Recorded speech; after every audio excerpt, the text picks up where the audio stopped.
Chapter.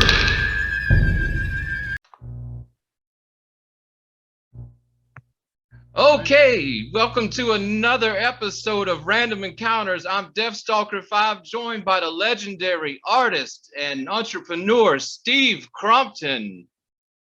Hey, all. Just a quick introduction to Steve Crompton. I believe you've been officially working since the early 80s on, Correct. Yeah. on role-playing games, comic books. I see your name in a ton of stuff, even some movie-type stuff that some of the comics you had worked on turned into movies. I don't know. That, yes. Yeah, so it's a special treat to have you on the show and be able to talk to you. As far as the audience goes, I've known you for several years now, especially after you took over Flying Buffalo Incorporated when Rick Loomis passed away. And but I've never had a chance to speak to you, face to face or on camera or anything. So I'm just excited as anybody else to finally get to talk to you. Well, glad to do it anytime, any place that I can possibly pull it off. But yeah, thanks. Thanks for inviting me on your show. Oh yeah, we really enjoy having you, and I hope that your promise is true that you'll be a semi-regular guest for us. We'll see if the audience will put up with me long enough, but sure. Yeah, Artichoke Dip, he couldn't join us tonight, but I know he's excited to meet you too. And you did the fabulous artwork, and I don't know, it took you what, 2 minutes for the logo of the show and stuff for us. So Yeah, right. Yeah. Yes. So let's just fill everybody in, and let's let you talk a little bit about your career in the role-playing game industry and comic industry and such things. So I'm just interested to hear your story. Sure. Well, I was hired. I live in Arizona. Still live in Arizona to this very day. I was living in Arizona in 1980, the 1980s, early 80s, and in 81 I was hired by Rick Loomis to work in the store as a store clerk. And part of the thing he knew at the time was I was taking commercial art classes, and I wanted to be I was an aspiring artist who had all sorts of, dreams of being published and whatnot. And I started in the store, and believe it or not, my store manager was Mike Stackpole. So Wow. he wasn't at the time, but he would be eventually. So I worked there, and one of the things, Luke Danforth was the art director of Flying Buffalo at the time, which, in 1981, they think that she was the first female art director of a role-playing company in the role-playing industry ever. She'd known I was taking drafting courses, and they had this idea for a book called Grimtooth's Traps. And so I was sitting in the store and things were slow. That's the book. Yep. And she gave me those. It was just an idea at that point. They just had the designs, and I started drawing them. And in fact, if you look at the Traps book, the very beginning of that first book, the illustrations are very straightforward. But as you go through the book, they get a little more humorous. And when we first started, it wasn't really thought of in terms of it was going to be a humorous book. Oh, it might be a little sardonic, because Tunnels of Trolls humor in general was that way. But when we started, it was a serious book about traps. And then Paul O'Connor was hired to kind of be the editor and help sort out organize which traps to use and write a bunch of his own. And that's when the humor really started. He and I were the same age, so we really kind of syncopated on the same sorts of things that we liked and the same sort of humor. And so that's how that book started. I was 17 when I did that book. Wow, 17. Okay. I didn't know you were that young. It's always remained one of my favorite role-playing game supplement books that's ever been created, because it's the only one I ever known to have a warning, sort of, don't try this at home, don't construct these at home, in the book. Yeah, that was great, right? It was great. That was just when warning labels were starting to be put on things, and that was put in there as a parody. Really, I mean, that was the whole idea. It was meant to be funny. So yeah, it was meant to be funny, but as time goes on, it might have been sort of wise too. Yeah, no, seriously, if some kid had done something and gotten his head cut off, we could at least say, "Hey, look, we put a warning in there. Told you not to do that." He's failed his save rolls, huh? It's Yeah. But 17, so you were very young. And tell people sort of about Flying Buffalo Incorporated, because even though it still is, I guess, in a way, because it recently sold off, but to get to where we are now, but to get it started, I know that it had a lot of firsts in the industry.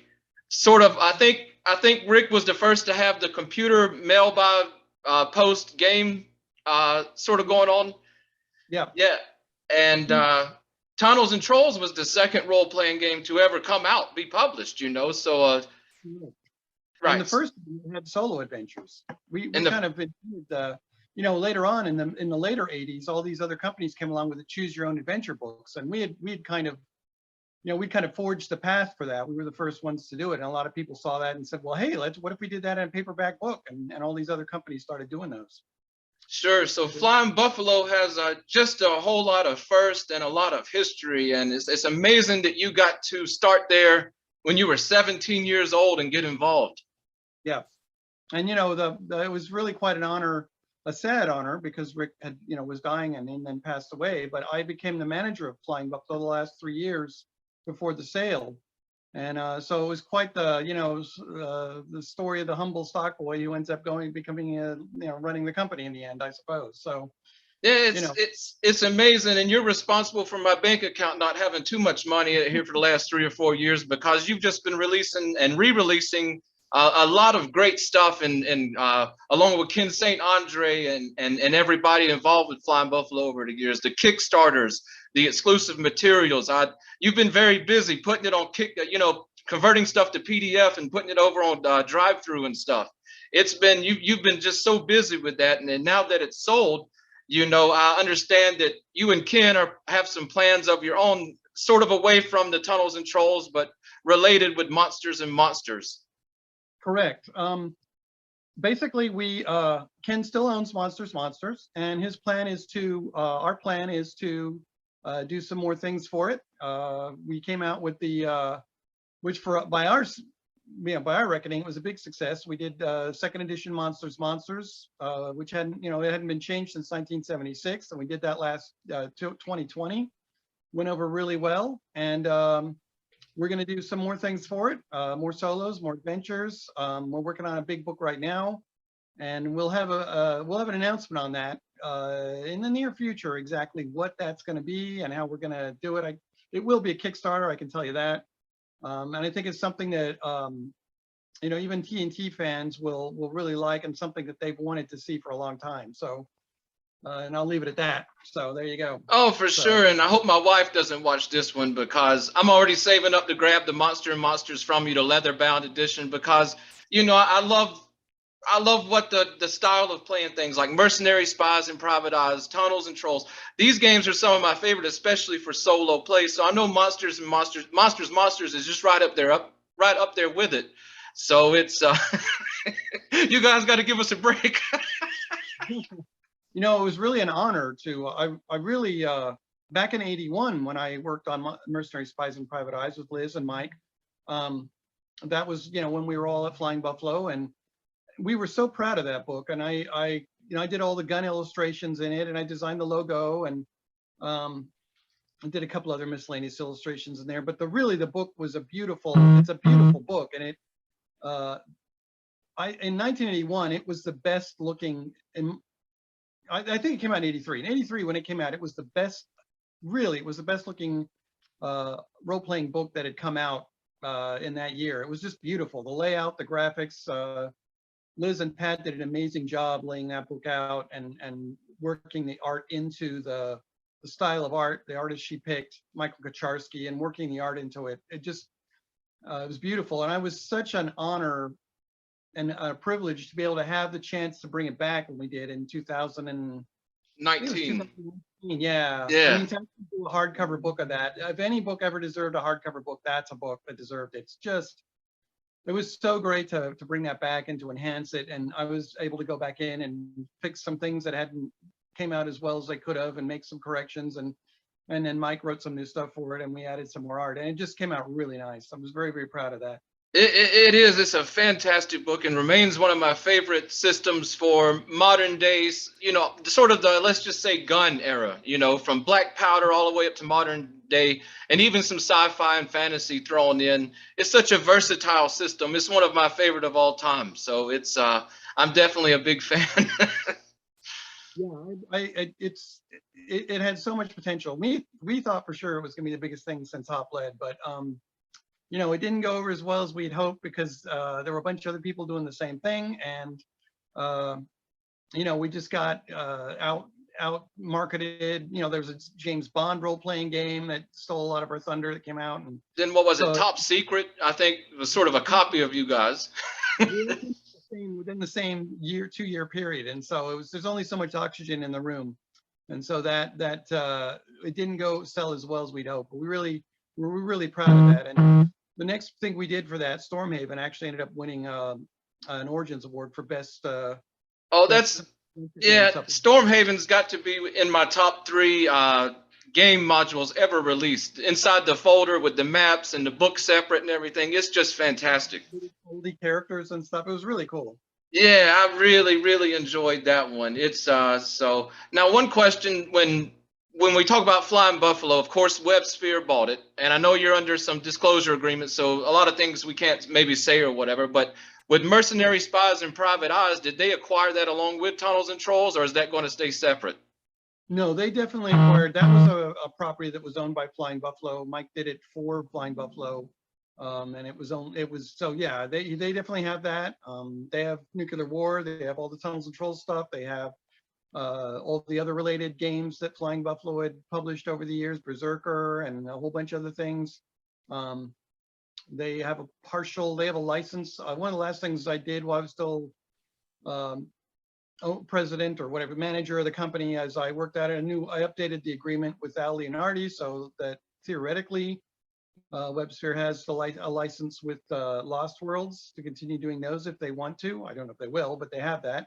So, you know, they have the only thing they didn't get was the Play by Mail stuff, and they didn't get My City the Gods related things, and they didn't get Monsters.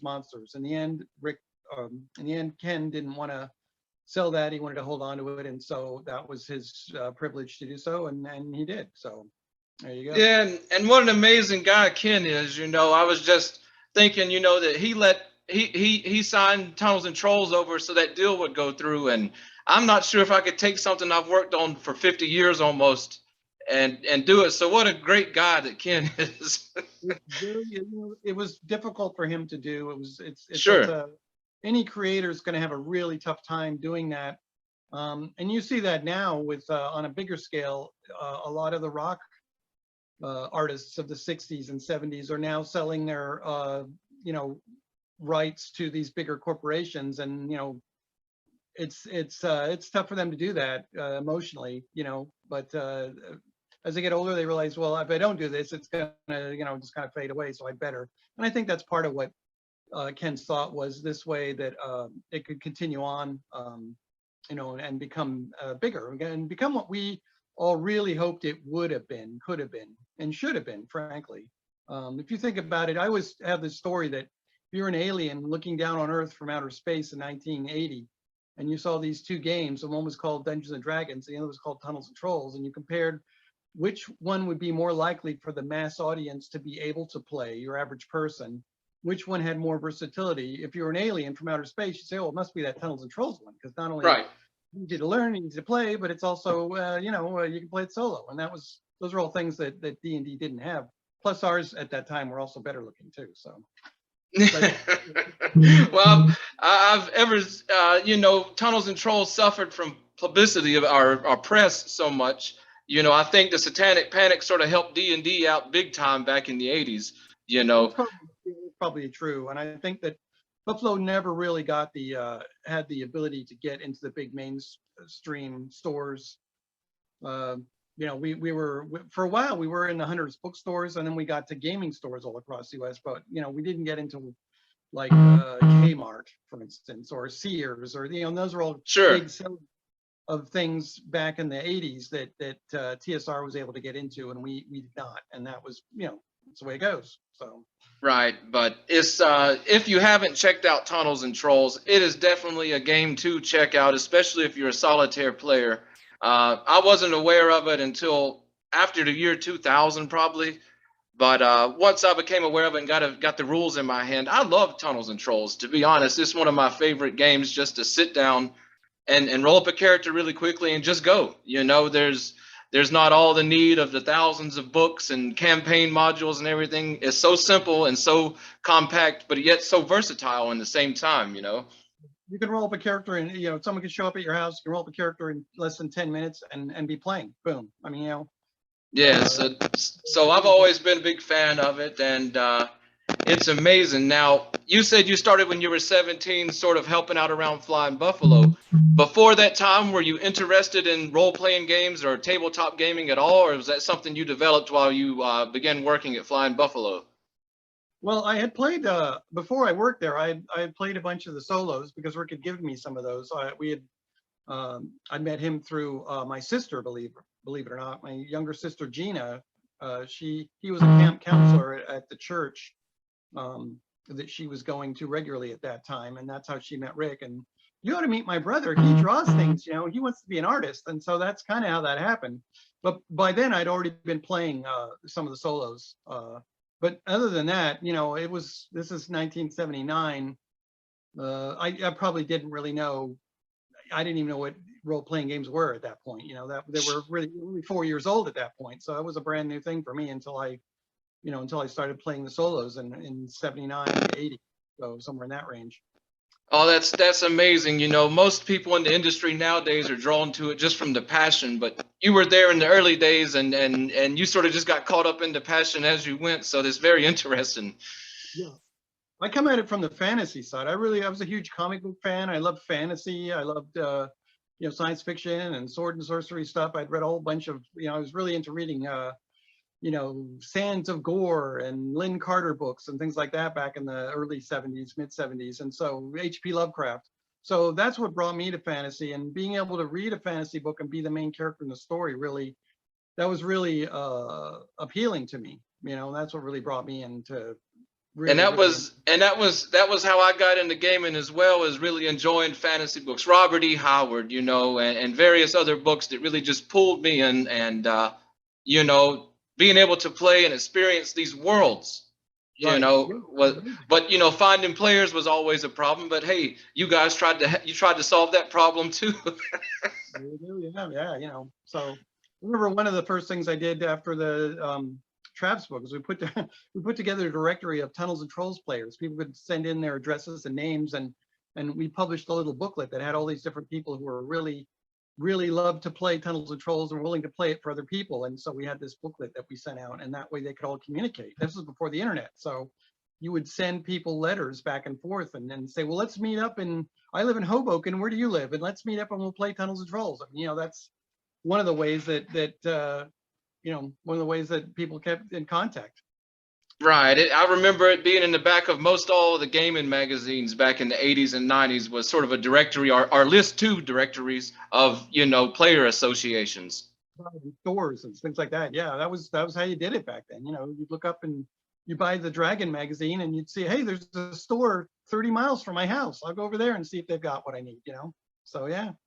Right. And I think Rick, with the computer on the computer, and I think he was one of the first people to host do you remember the BBS servers back in the day in the 80s? I think he was the first one to host a server with a directory on it as well for online resources. He got into, I think it was CompuServe, and he also had a Telex. They did Telex stuff where people would communicate that way. And there was a bunch of those early companies, Earthlink and stuff like that, he was connected up to. And he was the first person in the US to buy a computer for the sole purpose of running games. Right. He had a big Raytheon, which was almost the size of a refrigerator. That's how big it was. I think it had 48K. I mean, in terms of memory, it had almost no memory compared to what, well, in the 70s and the early 80s, 48K was a lot of memory though. Yeah, it might even be less than that, but it was a very minuscule amount, but it was enough to run the games on. So, that's how we run it. And they used to run those out. It would come out on paper tapes with holes in them on a spool, and then you take that and they would hook that up to something else, and that's how they would print out the results on dot matrix paper, and then they rip those into pieces and mail those to the players. So right, crazy. That's just awesome history. You know, I still use old Atari 8-bit computers and stuff. It's amazing nowadays they have Wi-Fi routers and stuff for them and what you can actually do with them still. But it's it's amazing. But it's amazing that Rick, you know, had the forethought of getting into it. But it's also amazing that it just didn't take off for him like it should have, because the recipe was right. You know, he had his hands in all the right places and had all the right tools. You know. The thing about Rick, I think, really is that he was what you would call it was like a hobby industry. He did it, but it wasn't his. He just wanted to make a nice, you know, living off it and have fun doing it. He loved going to conventions, and he wasn't out to build a big giant empire. In fact, he didn't want anything too big. He liked it to be comfortable, and so that was, in some respects, he designed it, the company, the way he wanted it to be, which was something that was just big enough for him to manage and something that he could enjoy doing and not be overwhelmed by it. I really think that was, you know, that was just part of how he liked to do it. You know, Right. he would have liked it to take on be big, yeah, but he didn't. You know, he wasn't. That wasn't his main goal. He just wanted to have fun and meet customers and go to conventions and, you know, just publish cool things. You know. Right. Well, you know, back in the early days of role-playing games and stuff, it was all about the hobby. The only people producing stuff for this were hobbyists themselves. Yeah. Then Yeah. we seen the corporate takeover of it, and it's become a nightmare. But That is the difference. That is totally different. Rick did it with people he liked because it was fun and because he liked doing it. And he was definitely supported the hobby. He was president of Gamma multiple times, more times than I know, but because he really loved the hobby of it and the gaming and the fun and all that stuff. And he wasn't really into becoming a big giant multi-conglomerate or whatever. So, you know, that was just, you know, and some of the people that worked at Buffalo were kind of freewheeling hippie types too. You know, this was not too long after the hippie era. So a bunch of people that worked there were also kind of that freewheeling, hey man, let's have fun, you know, kind of thing. So yeah, what a wonderful place it would have been to start working at as a teenager. it absolutely was. It was one of those things, you know, some people really bond to their high school, you know, when they think about high school their whole life, or the Army. People get in the Army, and that's how they Right. define, you know, their best time was in the Army. Well, mine, I guess would have to say, was probably the Flying Buffalo years, especially when we, you know, when we were all together in the office for that period of about, I don't know, 4 or 5 years from 80 to about 85. That was really a magical time. You know, it really was. It was lucky to be there and enjoyed it. Now, was Grimtooth's Traps, was that the first book that you had worked on for them? It was, yeah, it was. I think by then, by the time it actually came out, I'd already done some work for Sorcerer's Apprentice, and I may have, you know, touched up some other solos or something. But yeah, that was the first book where this is a book, you know, where I'm the illustrator and I was, you know, one of the guiding Right. forces. It's fascinating because that work, you know, I'm not sure of the sales figures and stuff for Flying Buffalo, but that was a very popular book. It still is today, even in a lot of circles. One of our best sellers, it really was. I remember Paul and I were sitting at the offices at Buffalo when it first came back. The first edition came back from printers, which had a gray cover. You know, it wasn't that blue cover that you're familiar with now. And we were sitting at our desks and we were staring at each other and flipping through it, admiring. Oh, that's cool. Wow. And then we both Paul looked at each other and he said, "Who's going to buy this thing?" I said, "What do you mean?" He said, "Who's going to buy this? I mean, it doesn't have any stats. It's full of ridiculous humor. It's just traps. Who's going to buy this book?" And then they said, "Well, I don't know. So we'll find out." Rick took to the convention. He sold every single copy. He took 100 copies with him, which was a lot. He usually didn't bring that many of anything to a convention. And he sold them all. They were gone. And we knew it was a big hit then, you know, and then the stores went crazy buying it. And then we went into multiple printings of that. You know, we did an updated cover, and then we kept reprinting it over and over and over again. And as soon as we knew that it was, you know, the first few weeks after it was out and we got the response to it, we said, okay, we better get started on the next one. You know, Rick said, make another one of those.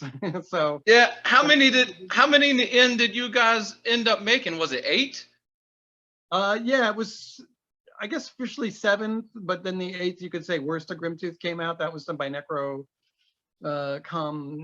Games or whatever they're called. And then we did the big collection. I did the other book I did, I'm really proud of, is the the last one, I call this the last book, Trapsylvania. This is the Right. last one in this.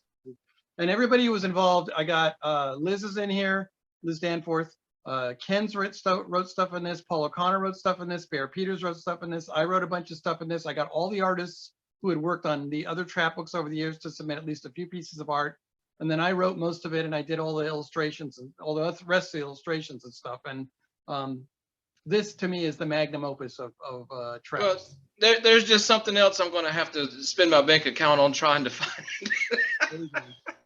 Yeah, that was published by Goodman Games. Actually, they had a Kickstarter for Right. that. It made I think it generated like $50,000. That one. That's fantastic. Yeah, a lot of. I mean, Grimm's Tooth. I didn't get into gaming until like the late '80s, early '90s. But I mean, I've known about Grim Tooth since then, and I run into many people, you know, that still talk about Grimm's Tooth on role-playing forums and stuff like that. So it's just sort of this enigma that came out, and it's hilarious, but it's just wildly popular as well. It really, well, you know, the most amazing thing, 2017, I think, was a Gen Con I went to, and you know, I was selling the books, and I had the stuff, and this guy comes up with his son, and he goes, "Oh wow, I really love these books." And I said, "Yeah, I drew those. I'm the artist for these." "You are? Oh my God!" He said, "Do?" And his little son, or whatever his kid's name is, you know, Apple. "Come look, this is the guy. Remember that book I showed you with all the traps in it? This is the guy that drew them. And look, you know, this is him." You know, and they bought the, you know, they bought the Ultimate Collection, and I signed it and all that stuff. And it was really weird. It was, I mean, I had lots of people come up and say they love my book and they bought it, but it's not often you get someone bring their next generation child, and then, you know, like you're Stan Lee or something. "Oh my gosh, this is the guy who did the traps book." So it was really wild. Oh, yeah, that's amazing. Now, out of all role-playing games and tabletop games and stuff, regardless of what company, I wanted to ask, what is your favorite of all time that you just love and never stop playing? Well, I'm sorry, it's going to be Tunnels and Trolls. I played some Call of Cthulhu. I like that because I like the mythos. Right. I tried Traveler once, and I spent 2 hours rolling up a character, and I felt like I wasted my whole evening. Played some Dungeons and Dragons. That was okay, but it felt too slow for me. I was used to TNT, so I'm a diehard Tunnel Controls player, definitely, no doubt about it. So just a love for the passions over 40 years, and it's still your favorite game, and that's amazing. Yeah, I'm afraid so. I'm a diehard. What can I say? That's it. And I like I know Traveler, the character creation back in the day, that was horrible. But with the new edition that Mongoose did, me and Artichoke, we've been playing it a little bit here and there, and it's so streamlined and fun. One day we'll have to bring you in, let you try it out with us. Yeah, I can tell you what I think. Compare the two. That's it. It's yeah, I'm big into H.P. Lovecraft as well. You know, Dexter Ward, Charles Ward's story, that's still my favorite. Or the Dream Quest of Kadath, that was a good one. But you know, so I'm a big fan of that. But I actually enjoy Mercenaries, Spies and Private Eyes for the H.P. Lovecraft mythos and storyline, because it's so simple just to get out and play, and it just moves right along much faster than Call of Cthulhu ever did for us. And you can take TNT monsters and convert them easily enough, and then just add, give them a special power to give them, like, make them slightly more resistant to bullets or something, just to kind of give even the keel. Because otherwise you're just going to machine gun everything and it'll die right away. Right, and Michael Stackpole, he did a wonderful job at writing that, and I imagine at the time when he wrote that book, he had no idea that later on his novels and stuff would become like a New York Times bestseller multiple times in a row. He was a fledgling writer. He was trying to get, you know, he really wanted to write fiction and really wanted to get his stuff in that vein as far back as, I'd say by 83, he was really already starting to work in that direction. And, you know, he got started writing novels for FASA and for things like that. And that allowed him to segue into going from writing novels for game books to writing novels for, you know, other licensed things like Star Wars and, you know, his own stuff beyond that. So, you know. Right. And speaking on sci-fi, I believe you got a few credits in space opera from Fantasy Games Unlimited. Yeah, well, I did stuff for Space 1889. I did stuff for a lot of space opera stuff. I did stuff for I did Mega Traveler, a bunch of art for Traveler and Mega Traveler stuff as well for Mark Miller back in the 80s and 90s. So yeah, I did some stuff for all of them. And Right. a few other, Steve Jackson Games, I believe I've seen a credit for you there. And of course, Goodman Games, we know that now with Transylvania. I've done a bunch of stuff for them. One of the things they've been giving me to do recently is all the reprints they're doing of the old D&D stuff, the old Judges Guild stuff. I've been because I have so much experience when I was scanning in the Traps books and the old solos. Rick referred them to me when they wanted to publish the Traps collection to scan in the remaining Traps books, and then from there they hired me to start scanning in Judges Guild books and covers, and so if you look at any of those Judges Guild collections or a lot of the D&D books they put out, you'll see that scanning, restoration, and enhancements by Steve Crompton. I've been doing that for them as well. And that's it. And that's a job, you know, in my main line of work. I work in theology and history and stuff, and I also do some self-publishing and translations of work. So I know the pain that when you take even books that are 10, 15 years old, to scan them in and then clean them up, that's a lot of work. I'll tell you, the worst stuff I ever had was they sent me a bunch of the old Judges Guild newspapers. And so you're talking about 40-year-old newsprint. It was all the papers were folded in half. So the center, a lot of times the center bead in that fold was all worn away, and I had to reconstruct what those sentences were. And I literally would figure out what the sentence was, and then I would go and find, okay, I need a G. So I'd go up above from my scan and take a G out of the top line that was good and put it in the middle section where the G was gone, and then I'd find an H, and then I'd find a T, and then, you know, I'd rebuild the sentence that way so that when they got the scan back from me, you would never know that it wasn't the same font, and you would never know that it never was in perfect condition. So Oh yeah, it's a job, especially with discoloration of the paper and everything. So my hat's off to you, because you've scanned, I know, quite a bit for Flying Buffalo, along with the Goodman Games stuff. It's yeah, all those solos and stuff. There's a few solos that are on drive-through still that were scanned in by someone before me.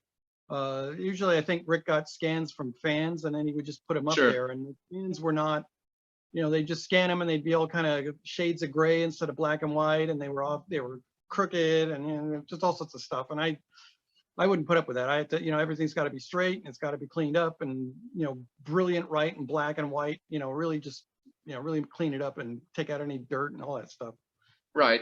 And stepping aside from gaming a bit, I have a few of these because you've sent them when I've ordered things from you with Flying Buffalo, some signed comic books. Now, I never really got into comic books at any given point. When I was a kid, I would read the odd comic book here and there, but I never really followed a series. But I understand Elves of Legentia, you are still continuing this series, correct? Well, the last thing I did with that was we did Legenda.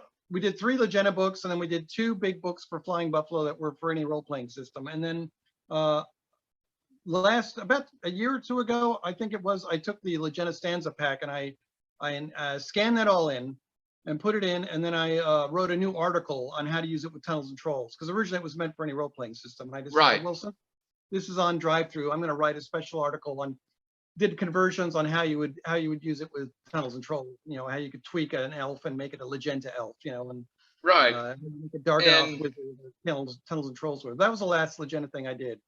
right. And if people on the inside of, you know, Steve's work like this, it's some of your best art in here. I mean, I have to say that I have a lot of your art, and I really love your art styles. You utilize quite a few different styles in your art, especially over the years.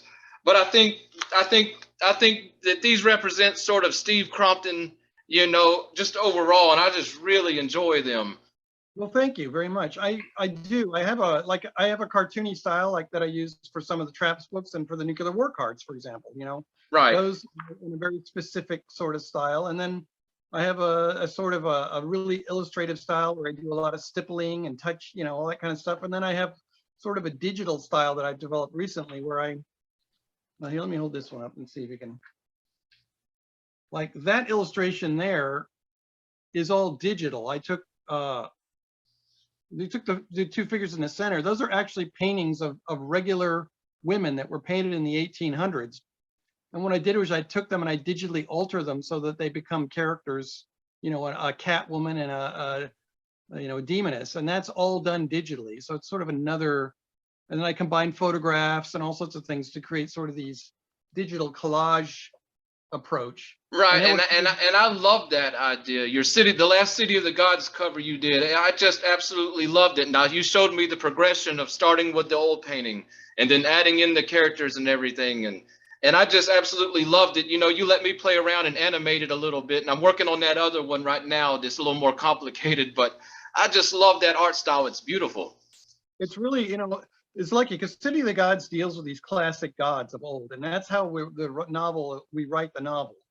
You know, it's when you meet Zeus, it's Zeus. It's not Zeus in a business suit driving a car. It's Zeus, the Zeus, and he's living in a godly realm. And so being able to go back and use these amazing paintings and etchings and engravings from the 17th through the early 20th century really allows you to have that same feel for that era and that style and that type of deities and beings. And so it's lent itself really, really well to that.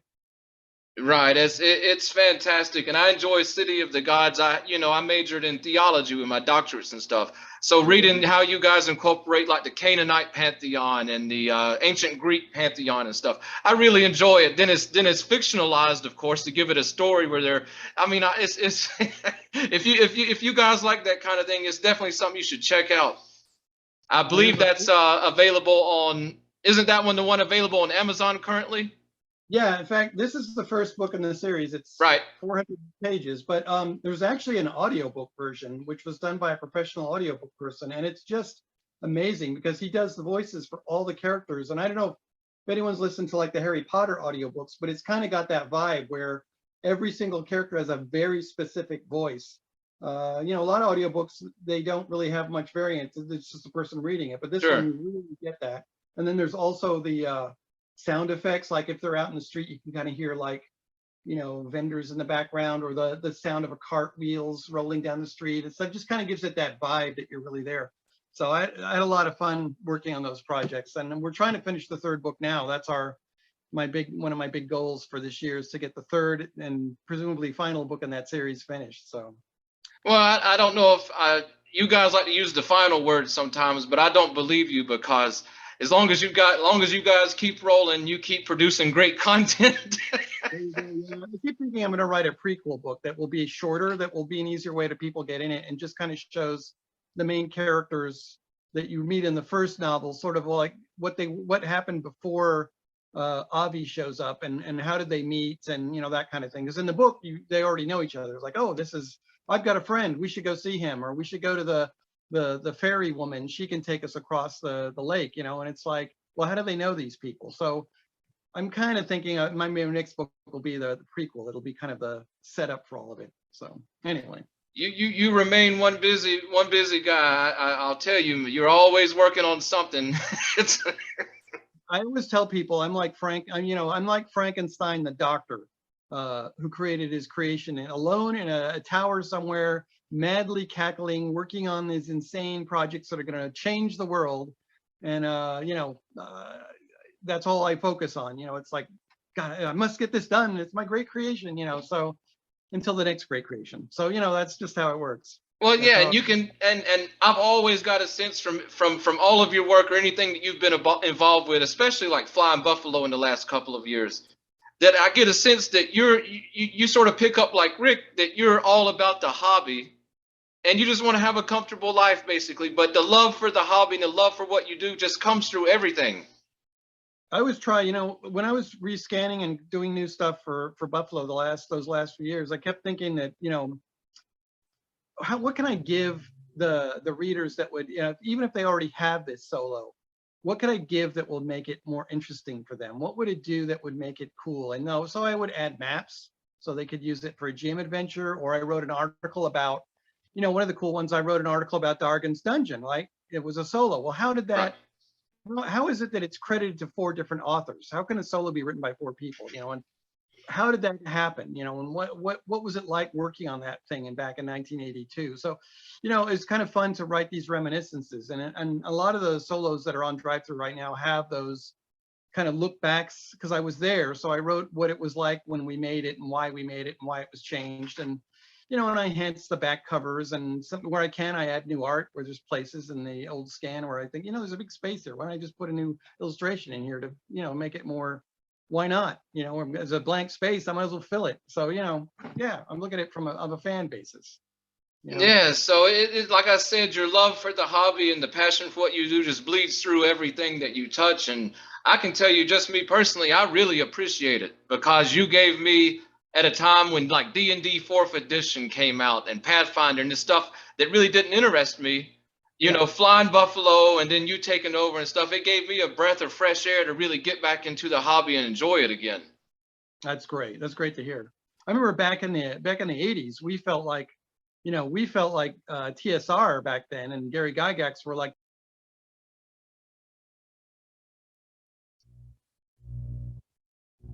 we're the rebels. You know, we're the rebels trying to overcome the empire. So, you know, we still very much that kind of rapscallion group of you know, people out there trying to do something, you know, little rebels trying to do our thing out there. That's amazing. Now, out of all the projects you've done and have been involved with, what so far has been your favorite of all time?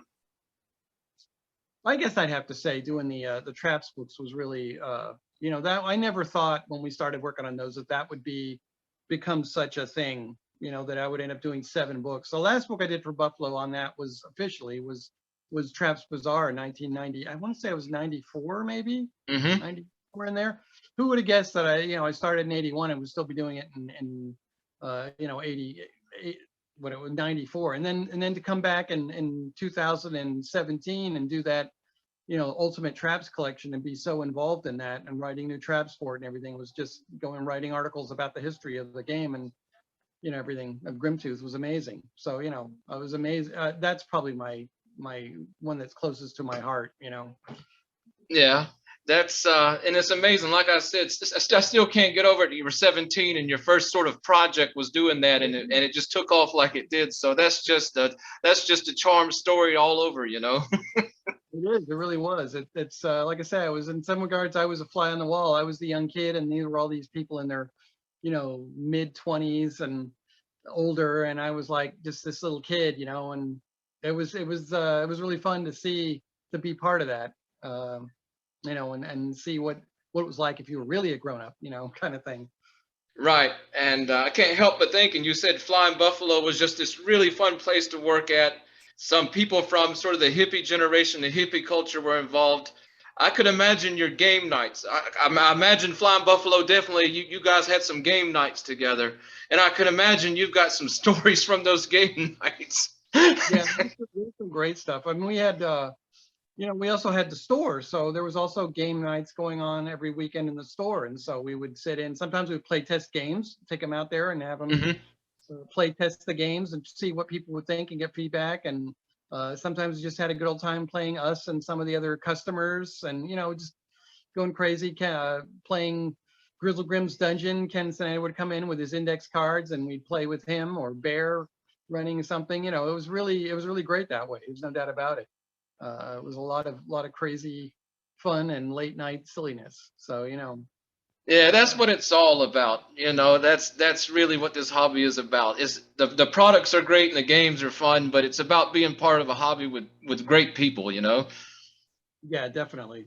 It's So funny. it's Games have been a part of history all through. You can go back. They were playing games in ancient Egypt, and in the sure. 1800s, people used to play, you know, whist or bridge or, you know, whatnot. And this is really just a continuation of that human compulsion to want to try games of chance or try to tell stories to each other and all of that. And that's what role playing does. You know, allows you to do that. Yeah, it's just such an amazing hobby, and I think you could get involved with it and live 5 or 6 lifetimes and still only experience a small percentage of the possibilities there. I'm sure of that. I'm sure of that. Absolutely. So, Uh, but is there any game nights in particular? Because I'm still interested in these game nights. Is there any just a game that took place? Maybe something crazy happened or something hilarious that just happened that stands out to you, well, I mean, you know, Ken would come by and he would run Grizzle Grim. And right? so uh, I was working at the store, and if things were slow, I would come in and play. And, you know, I would say, okay, well, let's go into the room. And there were a group of customers and me. And, you know, we'd get into the room, and I was foolish and naive and say, well, I'll go and open the chest, you know, and I go in there and I check it out, and everyone's standing back with their pitchforks and waiting. And so it's like, you know, I open it up and roll, Steve, and I rolled double ones. And so I got hit by a lightning bolt and turned into ash. You know, so I got to play for like 15 minutes and then I was dead. So, you know, I was playing with Tim and Andre, actually. So, yeah, I always remember that. It was like, well, that was quick. Rolled up a character and I lasted 15 minutes. I remember another time I was playing with Rick, and he was actually running Buffalo Castle as an adventure. And I got to this closet, and I opened the closet, and then I pushed aside all the clothes up there. And he says, well, new clothes appear there. I said, what do you mean? I said, well, they just keep, every time you push them aside, new ones appear on the hanger. So I said, I light fire to the clothes. And Rick said, he scratched his head. He said, you know, no one's ever done that before. So